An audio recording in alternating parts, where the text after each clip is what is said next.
So don't take that. We won't take the... Yes, let's be the Pods. in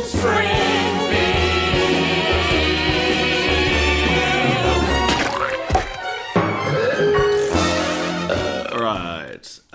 Episode 29 of Pods. In The key of Springfield.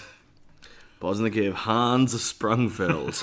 Murderous Pirate. Alright, so today this is our Simpsons podcast. We're both slightly hungover, so our energies, we'll get in sync. It'll be like that terrible movie Pacific Rim that everyone likes except me, so I shouldn't be calling terrible on our podcast. Did they get NSYNC? Is that why? What? Yeah, NSYNC was in that movie. Really? In Pacific Rim? I mean, they weren't, but that's kind of the riff I was gonna... Oh, okay. Man, you know that making movie references is... You're already skating on thin ice. And now you're making movie references to things that didn't happen in the movie. NSYNC were also in the movie Skating on Thin Ice, which is a much better movie. It's about NSYNC. They're the American Winter Olympics ice skating team. One of the events. The Winter Olympics will be over by the time this podcast comes out. Yes, it will. It'll be a full 4 years away. Is there a team skating event? Well, there was in this movie Skating on Thin Ice. Is there an event? The actual name of the movie was in reference to the fact that it wasn't traditionally a team, so assembling the team at all was considered to be skating on thin ice. Right. Yeah. Okay. Weird film. Today we're looking at Season 3, Episode 16, Bart the Lover, and Season 3, Episode 17, Homer, Et the Bet. So, avid fans of this podcast, and there aren't many of them, but there are some avid fans, will know that one thing I like to do when I'm watching an episode and it's really good is that halfway through the episode, I will write next to the name of the episode, this episode's really good, this episode fucking rules, something like that. I've done that on Bart the Lover. This is an episode that I enjoyed more than I expected to, despite assuming I would enjoy it a great deal. This episode is very solid. It is a very strong episode, and there are a couple of times where you and I had those great moments of, oh shit, this is in this episode too. Yeah. It is a very stacked episode. It turns out that every Simpsons meme, apart from Aurora Borealis, comes from this episode. Almost entirely, yes. Yes. And at one point, they do wonder whether Aurora Borealis could possibly exist within Skinner's Kitchen, but it's the less famous version of that scene. So, let's talk about it. Let's talk about this episode, Bart the Lover, in which Bart is the lover. So, it starts with the educational film about what a world would be like without zinc in it. Yep, which is the best thing that has ever happened. God, what a gem. Yes. It is an absolute work of art. I love the voice acting in that scene has always stuck with me, and I feel like if I wasn't slightly hungover, I would try to do the Zinc guy. The shaky voice. Yeah. Come back, Zinc! Yeah. That was alright. But my favourite bit is when he's waking up from the dream, just lying in bed saying, Zinc! Over and over again. That's good. That's good material. That's very good. So, yep, it's a good video. Escalates to suicide very quickly. Reminds me of those, nice rainy school days where the teacher would just show you a video because they couldn't be fucked doing anything else. Yes. As a teacher myself, university teacher, so it's a bit different, but I can tell you, anytime you can find an excuse to use a video, it's real good. Yeah. It's a lovely excuse to just not do anything for a moment. Do videos come up often in the courses that you teach? If I'm doing a lecture quite often, I'll try to work in some video content in there. Sure. Just so it's not just me yelling at them for an hour. And then do you do that thing that seemingly all teachers do, which is like embed a video into a slideshow presentation and then be completely unable to fathom how to make the video play? No, I just load them up separately before the class so I can just tab into that window and play them. It's almost like you're not an idiot. I mean, it's almost like that, but unfortunately I am an idiot at the end of the day. That's unfortunate. Which has actually made it very hard to be a teacher. I've got to say, it's not just at the end of the day. There are solid chunks of the day throughout in which... No, that seems unnecessarily I wake up harsh. stupid, yes. I take that back. I want to know is this jumping too far ahead? I don't know. When we see Edna driving home after a shitty day at school and the car starts making horrible noises, so she pulls into a service station. Guy licks his finger. Bingo, bango. Sugar in the gas tank. Ex-husband strikes again.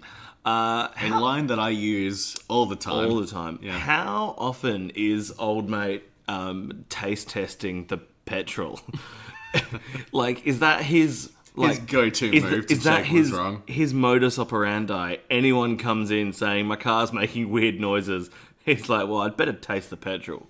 Is the implication that Edna Krabappel's husband so frequently sugars the gas tank that this guy just knows to check her gas? Oh, that's an interesting point. Maybe, is she a regular for this one issue? And is this guy getting very sick from doing this? Also, are American... I'm trying to think of how you would open someone's petrol tank without having the keys to the car, because petrol tanks tend to have a little lever that you pull on the inside of the car to pop them open. Not always, though. Sometimes they'll just pop right open, especially on older models of car. I guess so. Which this inherently would be, since the episode came out in the early 90s. Yeah, I guess so. Yeah. That's strange. I've just noticed a plate of half-finished food on the table over there. Wow. Adding a bit of extra flavour to the podcast by just describing the room we're in. Adding a bit of extra squalor to my life. So Edna picks up an issue of Springfield magazine, a very unoriginal name for a magazine. They've got an interview of J.D. Salinger in there, which I found amusing. Oh, author of Catcher in the Rye. Yeah, famous recluse J.D. Salinger. Oh, so is that the joke there? Yeah. That this tiny magazine would have an interview with a world Which famous... I'd never picked up on before, you know. These little things peppered That's in. nice. Good one you caught that. Yeah. In the... Nick. Yeah, man. If you're going to make a joke that funny, you need to let me know beforehand. Fuck. So I can, not ruin the recording with my raucous laughter. Can you imagine what a pompous fuck I would be if I started calling the shots on my joke? Just like, hey, James, you may want to turn away from the microphone. Just so you know. This one's going to be a belter. You're going to fucking cack yourself over this one. It's a phrase I haven't heard for a long time. Fucking? No, cack. I really wanted you to say you're going to cack your dax, a phrase I haven't heard possibly ever. No, I've heard it, but not for a long time. I'm going to cross out my zinc note and my taste testing petrol note. And your line, cack your dax. Cross it out. Cack the dax.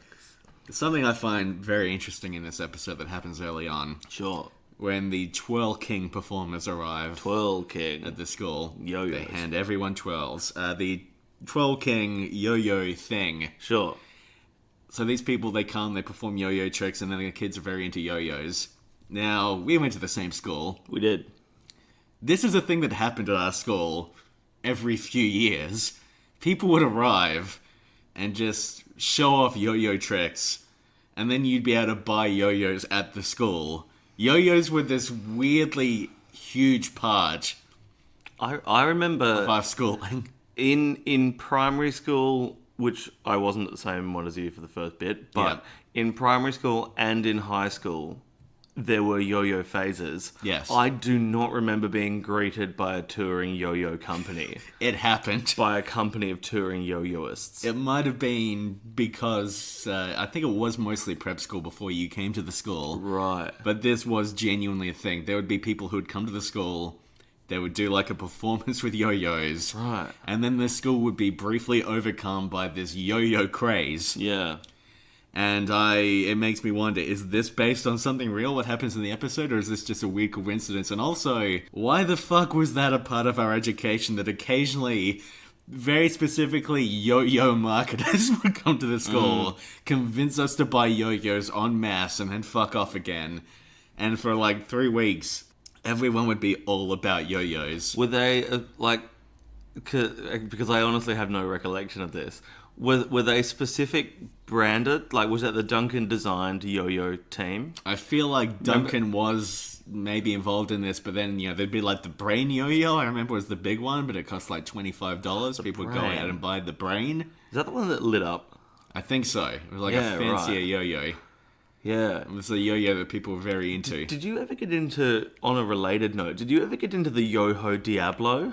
I never got into it, but I was aware of it. Are you aware of it? Yeah, it was like the thing that looked like... Because Duncan were the ones that came out and revolutionised it with like the conical kind of design. Yeah, the moose.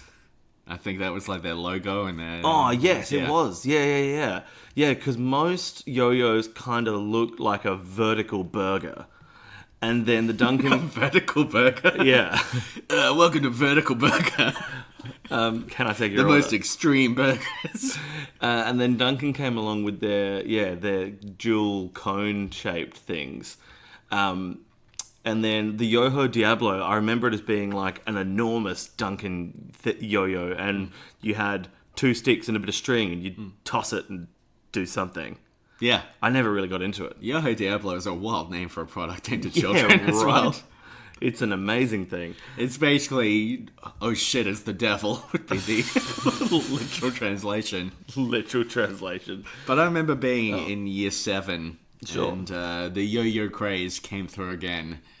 And I remember thinking, okay, I see the pattern here now. Every 2 years, these yo-yo people come, and everyone gets real into yo-yos, and then it dies off. I'm not going to do it this time. Oh, I'm not going to be part of this held fucking out. system. Interesting. Didn't buy yo-yo. I feel like it died out faster that year. Maybe because we were older and more cynical, you know. Possibly. Already the world was beating us down, you know. Like, good things would happen. Sometimes, like, say you'd write like a letter to, like, the Simpsons comic, and it would get published, and it would pop up in there. And things like that were cool, but you were always aware that one day you would lose the comic and it would be gone and you wouldn't have it anymore. Like, already the realities of this harsh world were starting to set in, and I didn't see the magic in the yo-yo anymore.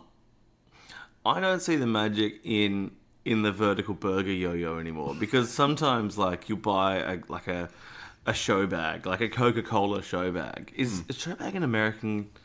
Like, is that because I You know go to they, like a carnival and there's like bags you can buy that are full of goodies, basically. Sure. Yeah, there we go. Cool.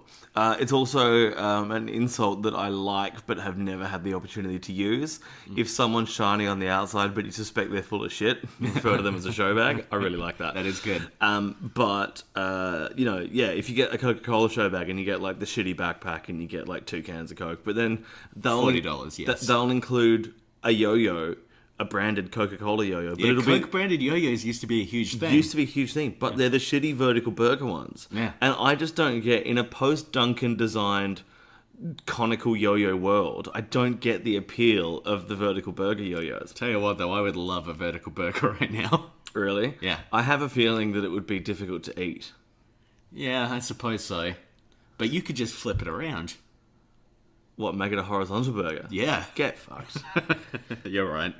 So there's the sound effects in this episode are amazing. Oh, sorry, I've got one more thing I want to say about people coming to schools to do things. Okay, good. Do you to remember... do things? Yeah. How fake is this going to be? Pretty vague. No, so on the topic of people coming and doing like demonstrations or whatever. Yeah.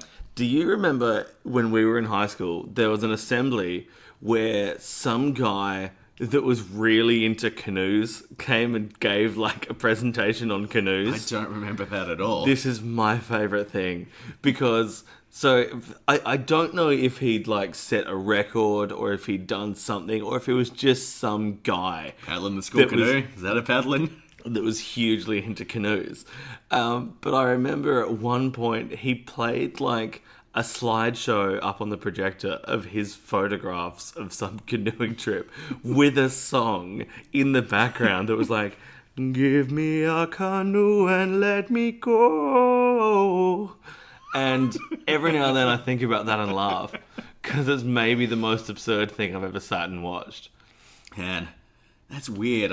I guess like running a school is a lot like running a TV station. Sometimes you just need to program some filler in that.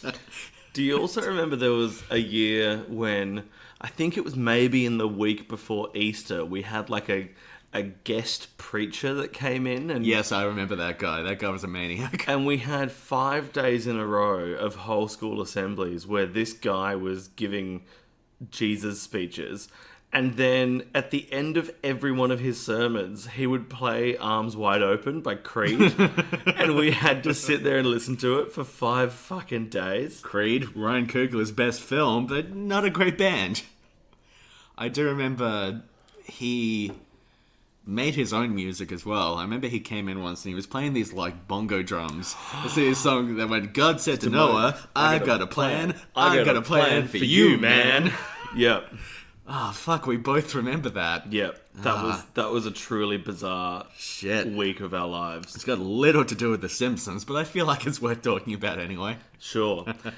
So there's an amazing scene where Marge asks Homer, who has become famous Yes. by doing yo-yo tricks. And Homer... This fucked us up. We hear Homer's internal monologue, and the three persons that he scans in his head are Donald Trump, Arnold Palmer, and Bill Cosby. Bill Cosby. Now, obviously, the indiscretions of two of those three are well known. Yes, to be clear, Bill Cosby and Donald Trump, who we can't even pretend is a reasonable, normal person. Exactly. And so I did a quick bit of digging on Arnold Palmer. Not only is he regarded as one of golf's greatest golfers, he's also regarded as one of American sport's nicest people, and he has a hospital for children that's named after him. Oh, wow. I feel like Arnold Palmer's pretty unreproachable in that group of three. Yeah, because what I said to you is, look into Arnold Palmer, and if you don't find anything, that means he's hiding something. Surely. Which I like. And look, maybe... It's weird because, like, Bill Cosby... I guess back then nobody knew really what was going on. Sure. Donald Trump, though, has always been a piece of shit. Yeah, right? Like, there's never any question of whether Donald Trump sucked. So, interesting group of three. Maybe Arnold Palmer's compensating for something with the hospital for children and the general all-round nice guyness. But, I don't know, I feel like... Maybe the fact that he's done and achieved more good than we could ever hope to achieve in, like, 3 lifetimes is just covering up for something. Exactly. Yeah. I mean, that's all I'm saying. Yeah. So, I don't know, I thought that was an interesting group of three. It's a very interesting group. Bart eventually destroys a fishbowl with his trick that he calls plucking the pickle. Plucking the pickle. One of the early overt Simpsons masturbation jokes they sort of get away with. Yeah.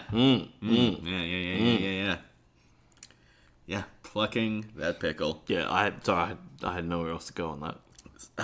So, look, I got a question for you about something that happens in this episode. So, of course, the basic conceit of the episode is that Edna Krabappel puts a ad in the Springfield magazine saying, you know, I want to date a guy. Yep.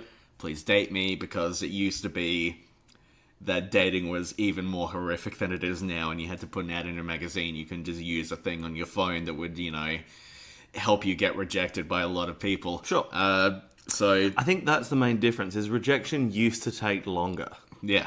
Or it used to be you could just sort of say, well, I guess just not that many people are seeing this ad, as opposed to, oh no, it's fairly clear that people just aren't that into me. But anyway, Bart writes to her under the guise of being Woodrow Wilson. And in his letter, he includes the phrase, oh yes, and I really hate yo-yos. Yes. And when this happened, I pulled out my phone, and I was going to go into my Tinder profile and add that line in there. Do you think I should do that? Not only do I think you should do that, but I also think that in a week or two, you need to report back as to whether or not you've been getting more hits. What I'm going to do is I'm going to add that line in right now, and as we record this podcast, I'm just going to casually swipe to see what happens. Shall we encourage listeners to put that line in their bio as well? I don't know if I need that competition, you know? It's already a pretty harsh scene out there. No, we've got listeners from all around the world. We don't actually have that many in Adelaide, as far as I know. That's true. Adelaide being our hometown, named after Queen Adelaide, the person who gave her name to our hometown. I realise I knew nothing about Queen Adelaide, despite launching into one. I would like that to become like a secret Tinder handshake to find other listeners of Pods in the Key of Springfield. Okay, maybe one day I'll be flying over America, not into it, no interest in visiting there, and I'll get some matches from, the people on the ground. So the line is in there now. Oh yes, and I really hate yo-yos. Click done. Okay. Very good. So just while recording, I'll be casually swiping. Very, very good. We'll see what happens. I think you should also make your last picture the picture of Gordie Howe that Bart uses as the stand-in for Woodrow Wilson. I mean, that seems faintly dishonest, but, maybe I'll do it anyway. I mean, heaven forbid that an online dating profile would contain an element that was faintly dishonest. Some element of mistruth. Or, fiction. Also, I think there's the kind of dishonesty that would actually be not particularly useful to have on an online dating profile, and perhaps would be even a bad thing to have. But I don't think anyone's going to look at a cartoon clearly, like a frame of a cartoon clearly ripped out of The Simpsons, and go, wait a minute, is that this guy? So far I've had no matches, but I have just gotten the little thing popping up informing me that I have existing likes that I now need to track down. Tinder is a fucking nightmare. I don't know what the fuck I'm doing. Speaking of nightmare, I was out at a bar last night and someone ordered a snack platter. And I've just had like a sense memory wash over me, and now I actually feel ill. So on this snack platter, there was It's always a good start for a podcast to feel physically ill. On this snack platter, there was a bowl of marinated mushrooms, and I really, really like mushrooms, and I'm okay with marinated mushrooms. Yeah, you like mushrooms almost as much as I hate yo-yos. Exactly. It was the little tiny mushrooms marinated in some oil. But I had one, and as soon as I put it into my mouth, I knew I was in trouble because it genuinely tasted like shit, basically. Sure. And the resultant smell left on my fingers was like we were all throwing around different ways of describing it, but we settled on the rancid breath of an aging man. An aging man? Yes. Okay. Yes, the rancid breath of it. Well, probably an old man. The rancid breath of an old man. And the smell didn't leave. I literally got a slice of lemon out of a discarded drink, scrounged my fingers into it, and it still wouldn't leave. And then as we were leaving the bar, I went up to one of the bar guys and said, look, I don't want to cause a fuss, but those mushrooms legitimately were disgusting. Yeah. And he's like, oh no, but it's because they're marinated mushrooms. Like, not everyone expects that. And I'm like, no, But mate. you called them marinated Mate. mushrooms up front. That's, Yeah. And it's like, no, dude, honestly, you need to stop serving those to these people. are bad. Oh, they were so bad. And I'd forgotten about that until just now. And because I'm already feeling a little delicate this morning, remembering the smell on my fingers has made me feel quite unwell. So look forward to listening The Rapid Decline of Me. That's the alternate name for this podcast, The Rapid Decline. Did you remember going into this episode that is the one where Homer tries to build a doghouse? No, I did not remember that. Wasn't that a wonderful discovery for us? Yeah, this plot line fucking is great, and I love it. I love everything about it. It's part of the ongoing, like, season 3 Homer is a handyman sort of thing. Handyman. Yeah, that disappears. It's this, and then the next episode he builds a bat. Yes. Because he becomes the Batman. He... Oh, is that what it means? Yeah, that's what Batman's about. But he builds a doghouse, and meanwhile he's swearing a lot, and the plot about him trying to avoid swearing is wonderful. Everything about it is excellent. I love this. I don't want any damn vegetables has become one of the, 15 memes that this fucking episode spawned. Yes. It's great. No, it is a very well stacked episode. Oh, because it also has one of my favourite lines that I almost always misquote, I discovered today. Good. When Homer draws the plans for his doghouse and says, and this happy character here is the sun. Yes. Now, I've always quoted that as this happy smiling character here is the sun, but I'm wrong. Yeah. I need to delete the word smiling It's from got a my... face. I don't know if it's smiling so much. It's like, it's hard to read. Yeah, it's quite an enigmatic Mona Lisa-like expression that the sun is wearing. And I also enjoy that Homer goes to the additional effort of explaining, it shines down on the doghouse. I also enjoy that it's part of his design. I just enjoy this episode, actually. It's a fucking wonderful episode. I was laughing so hard. I find with this podcast, there are episodes that catch me off guard, and this is definitely one of them. Yes. I'm sitting there thinking, towards the end of the episode, I'd start to genuinely think, is this the best written episode so far? Because not only is it really funny, but, the plot of this one really clicks. Yes. Yeah, And like there's like an A plot, a B plot, a C plot, all of them great. Yeah. All of them working together quite well. Yeah. Would you put this above... Because I know you love the writing in... And I'm starting to laugh now because I remember how much you enjoy it. The writing in the B plot where Homer gets the sugar. Is this on par with that? I mean, it doesn't have as many like astonishing monologues as that one does. But in terms of like just an episode of television, because sometimes... because of the lives we've lived, these episodes kind of blur together in our heads a little bit. Sure. And you forget, like, how astonishing an individual episode can be when it just has, like, 3 or 2 amazing plots just running concurrently. And this episode fucks. I like this episode a lot. Sure. Speaking of which, when they're talking about, Homer and Marge are talking about Homer swearing too much, and Homer runs through, like, the list of situations in which it might be okay to swear. Sure. And he says, what about when we snuggle? And Marge thinks it says, that's okay. I love that so much. Yeah. That is such a nice character moment. I don't know, I just like it whenever they acknowledge that Homer and Marge have this, like, sex life that they can't really show on the show much. I think it's good. Just as this dimension to their marriage that's fucking cool in a show like this. Totally. Yeah. Yeah.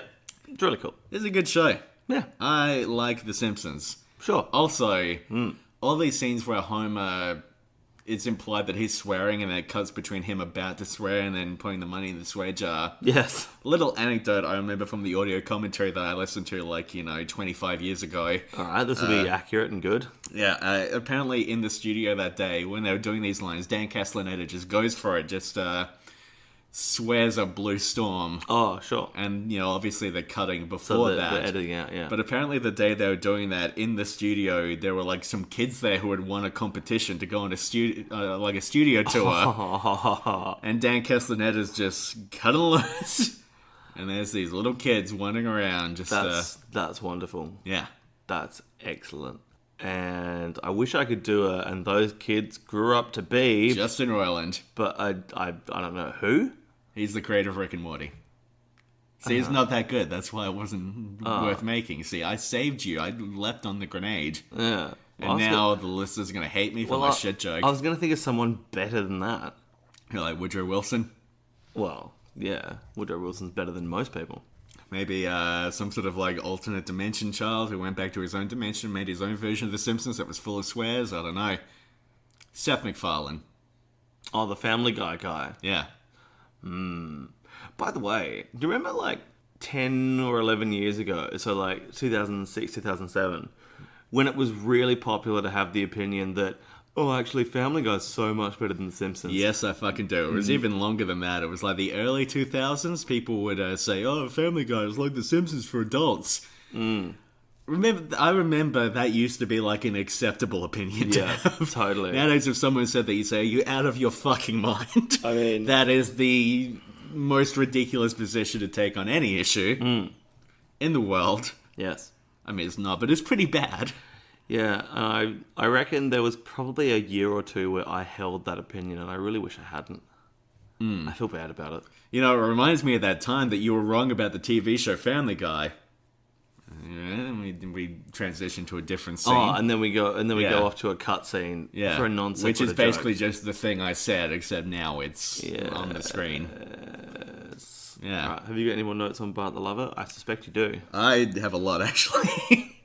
What else have we got here? This is also the episode with the postcard with $5. Get out of here. Yep, good. Yep, But classic card. But that won't quit. Yep, but I would, yes. What else have I got here? Oh, there's a line late in the episode. I feel like maybe I'm doing more like this is really fucking good material in this episode than I usually would, but I love it. Love it. When Bart is going through like the other people at the school Edna could date, and he asks about Seymour. Oh, yes. And she says, let's just say his mummy won't let him out to play. Nice. That is such good character development. This episode fucks. I like it. Yes. It's very good. That's good. Written by John Vitti, who also wrote Cape Fear and a bunch of other episodes. Oh, yeah. The only criticism I have of this episode, Bart the Lover, in which Bart becomes the lover, Sure. is that the letter they write to Edna at the end is not very good. Yeah, it's. I was thinking that too, actually. I mean, it was always going to be a difficult landing to stick. Yeah. But I don't think they stick it. Yeah, I didn't make note exactly of what it said, but it was basically, look, baby, I gotta fuck off, can't tell you what I'm up to, fuck you, I'll think about you whenever I hear wind. Sure. Bye-bye. Yeah. Yeah. Not very good. No.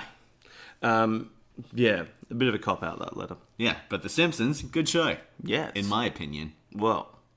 And I know that's not like a popular opinion, but I think it's good. You know what else is good? Yes. Homer at the bat. Homer at the bat. So before we really get into this episode, I see you've got a lot of notes there. That's a fib. I see. Okay, before we get into this one, I want to propose that having watched Mr. Burns and what he does in this episode, I think that maybe we should start implementing something in our podcast where I can make like little motions towards you to indicate what's about to happen. So, for instance, if I tap my nose twice, this means that I want you to go on an extended riff about something completely unrelated to anything, just something that has nothing to do with The Simpsons, or even necessarily what we were discussing. You're right. That would be out of character for me.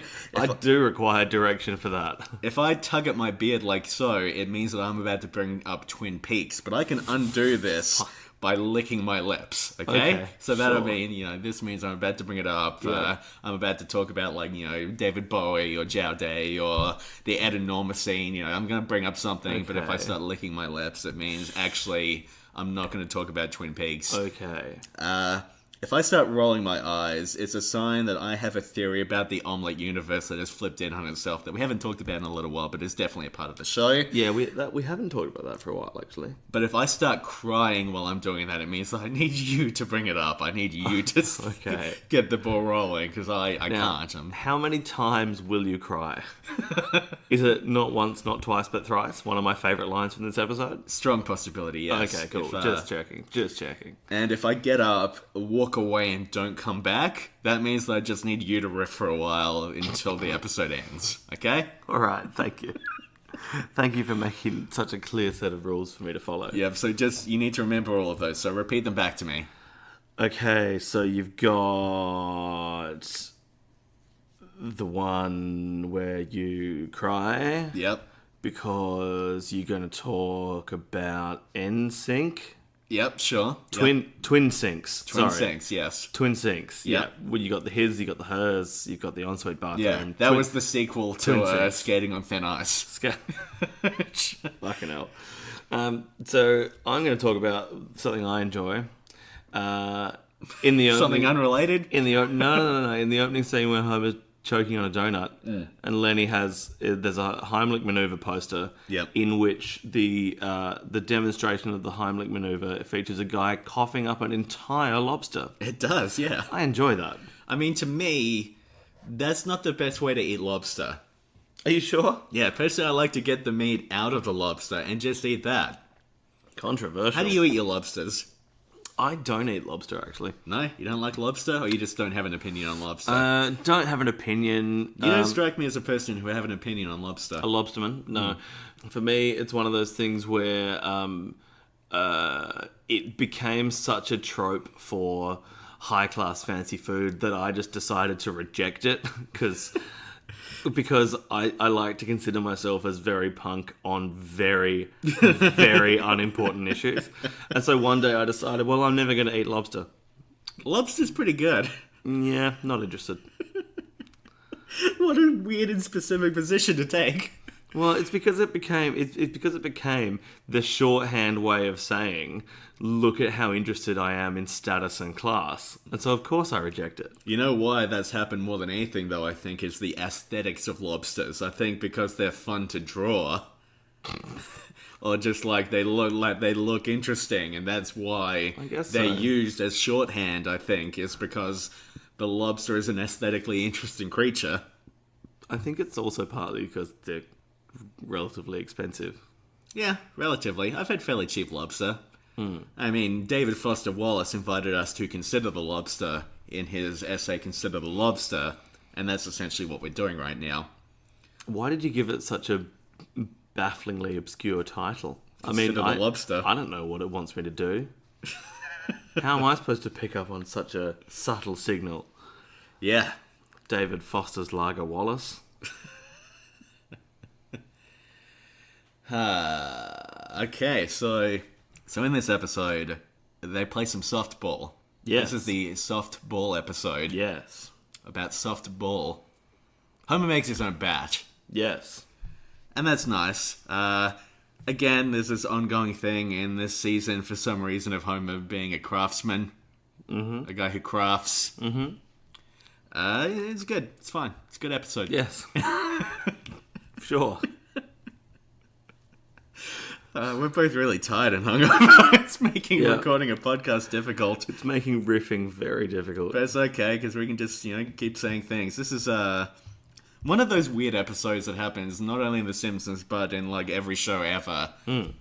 Where suddenly, a really minor thing is, massive and huge, and, all anyone can think about. Baseball? Softball. Yeah. Softball. Suddenly, everyone in the town is obsessed with softball. They're all going to all the games. I just thought of something from Bart the Lover that I didn't say that I wanted to. Sure. Bart the Lover exists in a weird, inconsistent season.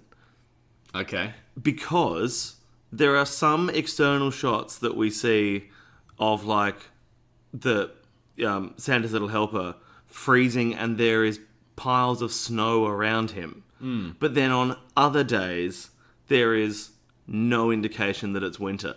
And in the classroom, they have Christmas decorations up on the wall, but there's no indication that it's actually Christmas time. Huh. I don't know when that episode is meant to exist, because I was thinking the other day, I want to know if there's a reason why nearly every TV show seems to be set in summer.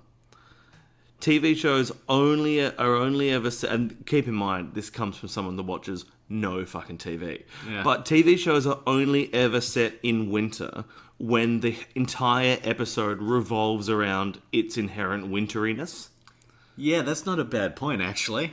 Yeah. I'm sure you're wrong if we think about it a lot, but But that's your standard position on everything I say. But, if it's snowing in a Simpsons episode, you know that the entire episode is going to revolve around Christmas or snow. It's never, it seems to be the default is always lovely, sunny, shiny days. But in Bart the Lover, there were a few instances of it appeared to be winter, but it was never relied on, but also perhaps it wasn't winter. I just find that interesting. I mean, at this point, our theories about how the world of Springfield operates and how these universes sort of melt together and flip upon themselves and mirror each other. There's some shit going on. Yeah, I mean, maybe the episode was caught in a rip in time, and those events were jumping between various. I don't want to do a split universe theory. I can't even think through it at this stage. Wickham is very Edward G. Robinson in this episode. I feel Edward G. Robinson. This is peak Edward G. Robinson Wickham, where it's kind of all right, sing. Oh, okay, that's that voice. All right, sweet, cool. Yeah. I thought you meant the guy that got stuck on the island, but that's Edward G. Robinson Crusoe. Yes. Yeah, sorry. Yeah, Gilligan Crusoe. Gilligan Crusoe, exactly. Okay, I think you're right. And also, Wiggum seems to be doing, even though they're only playing softball, he's doing a lot more kind of bossing around of Eddie and Lou than he normally does. Yeah. There are several instances in which he gives directions. Season 3 Wiggum is more of an actual police chief than he is in later seasons. Yes, Yeah. I would agree. Yeah. They definitely give him a brief flash of competency before ripping it all away from him, leaving him a broken, fat shell of a man. Yes. Yeah. I thought you were going to say fat fetish then. But no, fat shell of a man. I feel like that's a fairly common thing with The Simpsons where... What, fat fetish? Yeah, but also the early seasons giving characters more competency than the later seasons do. Yeah, there's been an interesting regression into hopelessness. Yeah. Sure, that's the phrase I'll use. I mean, that's just our lives, isn't it? Just a regression into hopelessness. Sentences are so difficult today. So this is the... people love this episode. This is a big episode. We've actually already recorded an episode about this episode. Yes. That will air next week. Yes, we're doing an Eat My Shorts on the real-life history of the players. With a special guest who you'll have to tune in to find out. It's not Ken Griffey Jr., though. No. I enjoy that Homer at the Bat features 2 instances of the use of the word wallop. Wallop. Yes. Wallop is a good word. One by Got a Burns. nice heft to it. One by Burns and one by Apu. Okay. Yeah. Such a mighty wallop. Such a mighty wallop. Yes. So we get the 9 ringers in this episode, the 9 baseball stars. Sure. And I think what they do with these guys is really fun. They each get like distinctive personalities and misfortunes and all this shit going on. Yeah. But the episode's very economic. Like, each of them sort of plays like a weird, like, alternate version of themselves. And to basically introduce 9 new characters in one 20-minute episode and each make them feel distinctive is pretty good. Yeah, it's a pretty good effort by the writing team. It's almost like this was written by a team of award-winning writers who, you know, went on to create the most profoundly influential show of the 90s. Did this episode win any awards? I don't know. Sorry. I was taking some of your keywords and assuming that there was some research behind them. Let's not assume that either of us have looked into anything. Oh, yeah. One thing I was thinking of here is that Mr. Burns and the other power plant owner, who was played by John Lovitz previously and is now just some guy, No, just some schlub. they make a $1 million bet on the outcome of this game. Sure. Now, to get these 9 players and give them all jobs within the power plant, Oh, yeah. and to draw them away from the major leagues, and then to train them, you know, the amount of work and effort that everyone's putting in, probably the work that they're not doing in lieu of training. Sure. Mr. Burns is surely spending more than $1 million. That's a really interesting point. Because doesn't one of the players say that he's getting $50,000 for the game? So you've got, if you do that for all 9 of them, that's quite a lot of money. And then, yeah, you're right, all the flow-on things like loss of productivity involved in training and stuff like that. Hiring the hypnotist. Hiring the hypnotist. Yeah. Hypnotist is an odd character. He is a odd character. There's I a lot of weird jokes with that guy that I enjoy. cannot, like, I'm very happy to go along with all the misfortunes that happen to all the players. I'm not so sure about Clemens and the hypnotist though, because it's just what the hypnotist for some reason just did this one dickish thing in an other to fucking boycott the services of someone that has paid for him to come. It's like, it doesn't sit with me. If there was the a tiny scene with the hypnotist accepting money from the opposition power plant owner, maybe I could get on board with that story. But it's not. It comes out of nowhere. Do you think maybe this hypnotist is just really coming to terms with his own power in this episode?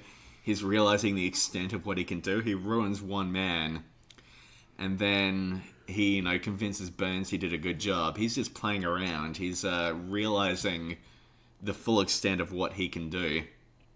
Maybe. I think there's, Possibly. maybe he's in league with some certain dark forces. I was about to say, Springfield. are you suggesting that this is a proxy of one Dr. Colossus? I don't think it's the only one in this episode, frankly. What? Hang on, there are multiple Colossus proxies in this episode? I think there's some shit going on. Who? Spill your theory. Okay, let's dig through the 8 misfortunes. Some of them we can attribute to other things. There's at least 1 or 2 of them, though, Sure. I think. Sure. So we got one guy who gets arrested. All right. He's going down for crimes other people have committed. Who can say who has committed these crimes? Maybe someone who will get arrested in a later season is behind some of them. Sure. Radiation poisoning, that's part of working at a power plant, but also, maybe there's somebody who has like a weird green tinge to their skin who's, running a bit of a game in Springfield. Because the interesting thing about that is that, yeah, this guy gets radiation poisoning after a couple of days, but we know that the other people at the power plant have been working there for years in the same job, and they're doing just fine. Yeah, maybe if there was some sort of radioactive man in the town, and I'm not talking about radioactive man... You're not talking about the town. You're not talking about the titular radioactive man. No, nor the eponymous radioactive man. Yes, or the nope. I can't think of any other synonyms. Yeah. Just those 2. That's unfortunate. We've got the gigantism that affects Ken Griffey Jr., which of course comes from his brain and nerve tonic, which is a very unusual product. Very unusual to still exist within the town. for it to be marketable, there would need to be other people in the town who are maybe buying it in bulk to use it for something, who can say what. One guy is too busy helping remove things from a house that is on fire. Mm-hmm. We never find out, of course, who lit this fire. Who can say? It could be anyone. I mean, I think I'm starting to figure out who it might be. One guy is too defensive of Pitt the Elder, so he just deserves that, whatever, that one's fine. Sure. One guy is sucked into the liminal space that exists in between dimensions. It's called the Springfield Mystery Spot, but we can recognize it, obviously, as that limbo space that we saw in Bartman Meets Radioactive Man. Yes. It is where the universes fold in on each other, and obviously he is lured in there by a man who must be an associate, at least, of Dr. Colossus. Absolutely. I forgot to check if I got any Tinder matches. Nope. Oh. Just an invitation to go go-karting. What else have we got here? Go-karting. Yeah, don't worry about it. Sideburn-related mishap, of course, is another thing. I don't know who's been telling Mr. Burns what sideburns are, but obviously he's being fed false information. False news. Yeah. Infowars. And then we've got the Chicken Man, who, Clemens. there's a bit of a link there. There's a... So Dr. Colossus, he's got that green tinge to his skin. He's really pulling the strings in this team, isn't he? We can imagine there's some sort of a radiation issue happening, and we know that this is a war between two separate radiation power plants. Is it possible that Dr. Colossus was born of the radiation of the Shelbyville plant? Born of the radiation of the Shelbyville plant. Maybe after being locked in the Monroe box. To keep deepening this theory so that people need to go and listen to our past episodes to have any idea what we're talking about. Do you think that, well, ultimately I want this podcast to become an entangled web of in-jokes, but, like every podcast. But do you think that maybe Colossus is trying to... Okay, hang on, let me get this straight. Colossus's parents worked at the Shelbyville power plant. Sure. They got low-level radiation poisoning, which in Dr. Colossus came through as a series of superpowers. Sure. And due to the Shelbyville-Springfield rivalry, he wants to destroy Springfield and has the superpowers to do so. Sure. Is that... Are you expanding the Colossus theory out to that extent? Am I understanding you correctly? Look, is that where we're going with this? At this point, these are all possibilities. We know that Dr. Colossus is behind the scenes influencing events. I think all of this is... All of the events. All of it, yeah. I definitely think we need to consider him as a key instigator in the 8 misfortunes that happened in this episode. What is he, some sort of instigator? Very good. Thank you. There are 2 lines in this episode that I think have seeped into my core life philosophies in ways that I maybe didn't fully appreciate until rewatching it. There's one line on my TV of dead pixels, which has also seeped into my subconscious. That's true, there is. No matter how good you are at something, there's always someone a million times better than you. Homer says to Bart. Sure. Bart takes the lesson there as, you're never going to win, don't try. Which is a lesson that keeps repeating on The Simpsons. And always rings sincere.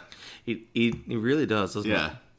And I'm trying to remember if that was a particular... I mean, I guess it is a kind of late 80s, early 90s counterculture Gen X, vibe. sort of, yeah, a very Gen X vibe of Don't Bother. Yep. And then later, Mr. And then, of course, Burns... there's the most heartbreaking iteration of that sentiment, which is when Marge says, set your goals so low that no one cares if you achieve them. If anyone wants any butter, it's under my face. Yeah. Well, that's a great tag. Yes, it is. And also a good philosophy to live by. And then later on, Mr. Burns says, I want you to remember some inspiring things someone else might have told you at some point in your life. Good. That's a fucking banger of a line. I love that. It is a great line.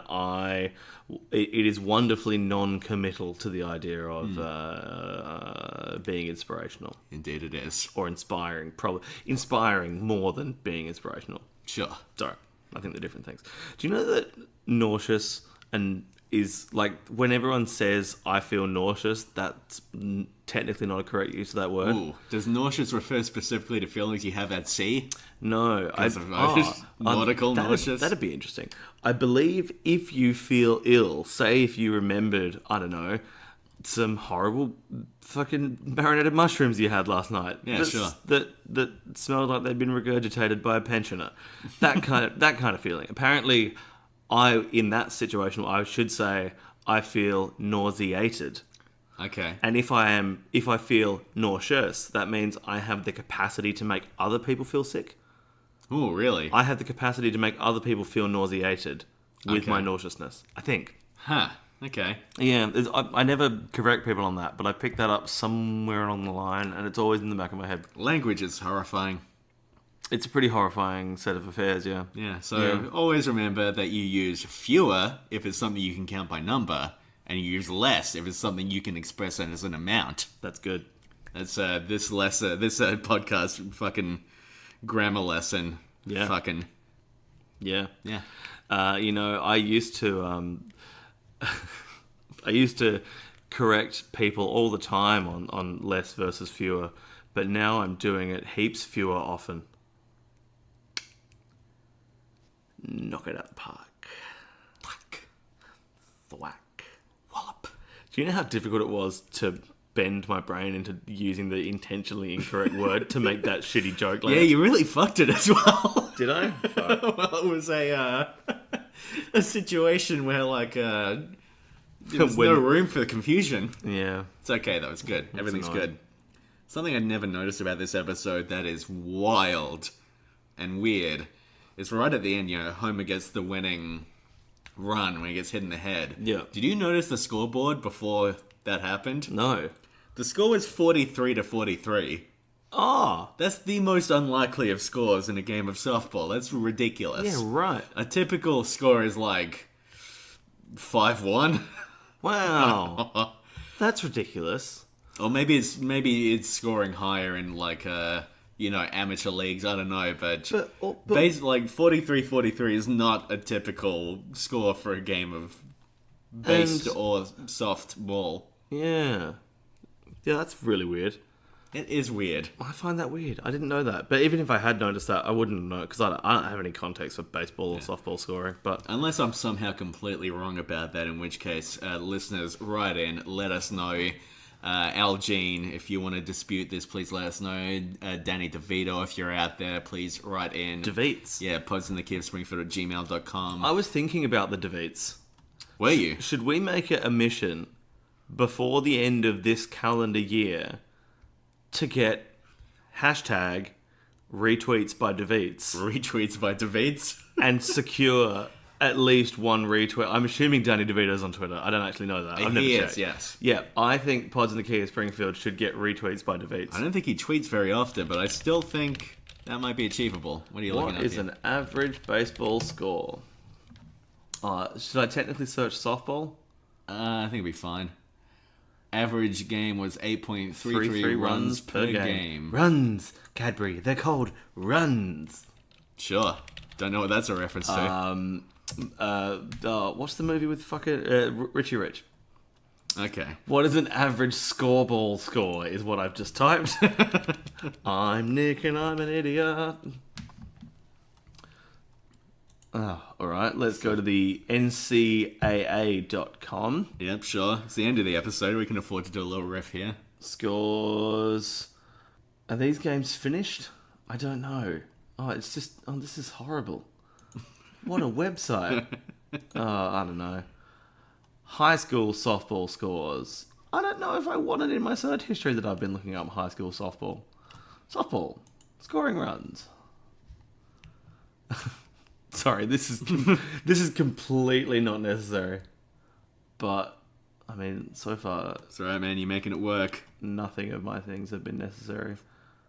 No, the Wikipedia article for softball. You're just on doesn't- the Wikipedia page for softball. That's not going to have the answers. No, it's not going to have the answer. Oh, it's got a list of the equipment: bat, ball, glove, uniform. Ding, bat, dog, ball. Is uniform really part of the equipment required to play the game? You Uh, can play softball in t-shirt and shorts that aren't necessarily a uniform. I mean, theoretically, yes, but would they allow it? would they Would allow they it? say, I'll allow it? There's nothing in the rule books that says a dog can't play softball in a t-shirt and shorts. Did you write obviously you had Basketball Warthog. Yes, when I was Your breakout 18, hit. I wrote a script called Basketball Warthog. Possibly the most momentous thing that you've published. I mean, I certainly can't think of any anecdotes from your previous years of things that would have been more important than that. But Yeah. Did you write a softball variant of, or a softball sequel to Basketball Warthog? You know, I kind of feel like I actually might have at some point. I remember I read Track and Field Ninja. Track and Field Ninja's good. Yeah, and Basketball Warthog. I feel like there was something Hey, else. did There you- was Law and Order Truancy Investigation Unit. That was something I wrote as well. Do you still have the huge warthog, the huge stuffed warthog that lived in your office for a while? I do, actually, yes. I've got it in Yeah. my home now. Somebody gifted me a large warthog to commemorate the writing of Basketball Warthog. Basketball Warthog. I enjoyed that warthog. That was a long time where that was like the thing people knew me for. It was weird. Like people would come up to me at parties and say, "Hey, you're the Basketball Warthog guy." Yeah, isn't it mad to look back on how big LiveJournal was Yeah. in our social circles? Thank God I deleted it. Yeah. Yeah. Burnt it to the ground. Burned it to the ground. Yes. All right. So these are good episodes of The Simpsons. Yeah, a TV show that I quite like. I was surprised, actually. I came into today's recording session thinking, oh God, I want to die, and also thinking that I would enjoy Homer at the Bat the most. I got to say, I think I enjoyed Bart the Lover the most out of this. Definitely enjoyed Bart the Lover. out of this pairing. But again, part of that's the surprise, I think, because Homer Yes. at the Bat is like one of those classic, We go into it know. knowing it's a big hitter. yeah. Ooh, big hitter. Ooh, ho, ho. It's the Daryl Strawberry of season 3. No hustle either, Skip. And then Bart the Love is like a sneaky one where it's just like every good joke ever made is in this episode. Woodrow. Speaking of every good joke ever made in this episode, that Yeah. definitely didn't happen with this episode of Pods in the Key of Springfield. Yeah, so, if you're going to review us, maybe wait till next week. I hope everyone. I hope everyone enjoyed episode 28 because we came out of that one like two very energetic bulls out of a gate, and Drank today, a lot of coffee beforehand. and today, boy howdy, have we not achieved a successful follow up to that. Anyway, hello to everyone that listened and got this far. Yo. If you want to contact us, you can. Yeah, there's ways. There are ways. Yeah, listen to the other episodes where we tell you the ways, because they're better episodes anyway. And if you're listening on a little app or on a little platform, there's probably a bunch of links at the bottom of the description. Just go honk some of those links until you find us. Honking is the traditional way of interacting with a link, yes? It is my preferred verb for most for most things, to be honest. Yeah. And so And it's the only way to talk to a goose. I said the only way. Yeah. All right. Alright. Thanks, everyone. Whizzle wuzzle. Oh, I need Panadol so badly. That can be your new catchphrase. Oh wait, fuck. Sorry. No, can we have a second round of that? I got to think of a line. Yeah. Okay, I've got one. Alright, whizzle wuzzle. Not once, not twice, but thrice. All right. Let's go. That was worth the second Let's round. go eat an entire thing of Panadol. Yes, I think I will. And also one of those vertical burgers. I think that's actually a pretty good description of an old school yo-yo, to be honest. I think it encapsulates the shape quite nicely. Would you agree? Yeah, I agree. Yeah, cool. Because you are the resident wordsmith. I just like it as a turn of phrase, vertical burger. Vertical burger. I'm gonna get vert on this burg. Duh, that made it sound weird. You're right, it did. In Springfield.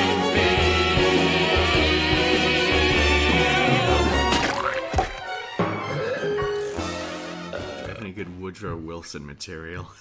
Woody. Woodrow. I know nothing of Woodrow Wilson. I'm on his Wikipedia right now. He was a Democrat. He was 67 when he died. He has a very stern look. He looks like he's just discovered that you've eaten all of his Werther's Originals, and he's really pissed about it. Werther's Originals is a good reference. Werther's Originals. He's somebody special too. I was always very wary of those ads as a kid, the Werther's Originals ones. Because I did not believe that old man's story about remembering the first time he ate candy and feeling like somebody special. Or was that Whitman's sampler? I don't know. Either way, this ad pissed me off. I was very Is angry. Whitman's sampler a thing that's still available? I mean, it's weird because you're sampling it, but I don't feel like you can go and buy any of those things separately. No. They're only available in, at least in Australia, they're Yeah. only available in the mixed box. But the Which implication I of seem to recall the mixed box being hot garbage. Like, I don't recall liking anything in that box. Yeah, it wasn't the best, But to call it a sampler indicates that you have samples and then you go on to, buy the products that you've just sampled. Yes. Yeah. Yes.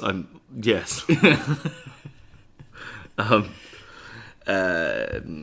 It's like if you had a whole thing of like carpet samples. It's like, great, this is the one you want and this is the one we're going to buy. Oh no, you can't buy the carpet.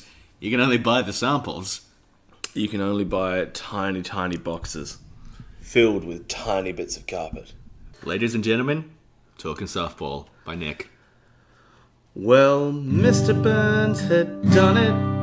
The power plant had won it. With Roger Clemens clucking all the while. D7? I think that's D7. Sure. Yeah. Mike Scotia's tragic illness made us smile. While Wade Boggs laid unconscious. F diminished / G sharp. One of these? On the barroom tile.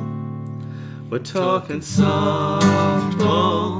From May to San Diego, talking softball. Mattingly and Canseco, and Griffey's grotesquely swollen jaw. Steve Saxon is running with the law.